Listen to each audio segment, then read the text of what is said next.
සියලු කෙලෙස් නසන ලද්දා වූ නොමුලා සිත් ඇති සම්බුදුරජාණන් වහන්සේලාගේ ගුණවරුණ.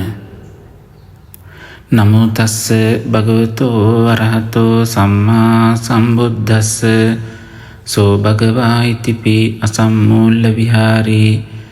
ඒ භාග්‍යවත් බුදුරජාණන් වහන්සේ මෙසේද අසම්මූල්ල විහාරී නම් වනසේක.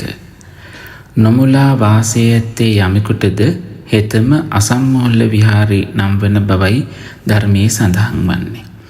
සම්මා සම්බුදුරජාණන් වහන්සේ නිරන්තරයෙන්ම මනා වූ සිහි ඇතිව වැඩ වාසය කරන්නට යෙදුණු උතුමන් වහන්සේ නමක්.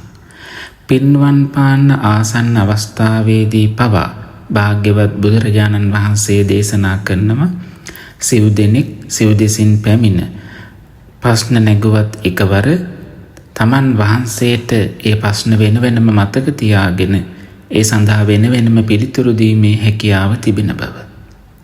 එපමණක් නොවේ, බොහෝ අවස්ථාවන් වල මාරයා පැමිණ භාග්‍යවත් බුදුරජාණන් වහන්සේ මුලා කරන්නට යෙදුනද ඒ සියලු අවස්ථාවන්හි භාග්‍යවත් බුදුරජාණන් වහන්සේ මාරයා හඳුනා ගන්නට යෙදුණා.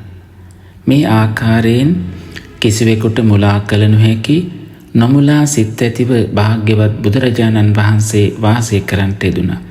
රාග ද්වේෂ මෝහාදී සියලු කෙලෙස් නසන ලද්දා වූ බැවින් කිසිවෙකුට කිසි දිනක කිසියම් අවස්ථාවකදී භාග්‍යතුන් වහන්සේ මුලා වෙන බවක් තිබුණේ නැහැ. ඒ නිසාවෙන් නැවත කිසිම දිනක මුලා බවක් නැත්තා වූ සම්මා සම්බුද්ධ රාජ්‍යයෙන් පිදුම් ලැබුවා වූ සම්මා සම්බුද්ධ රාජ්‍යයට පත්වී වදාළ අප සම්මා සම්බුදුරජාණන් වහන්සේ නොමුලා සිත් ඇතිව වාසය කළ බැවින් අසම්මූල්ල විහාරී නම් වනසේක.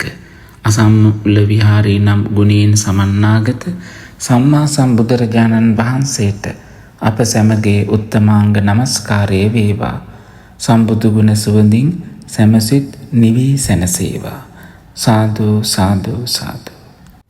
සංසුන් සුවපත් ජීවිතයකට මඟ සුකේසී සදාම් නාලිකාව.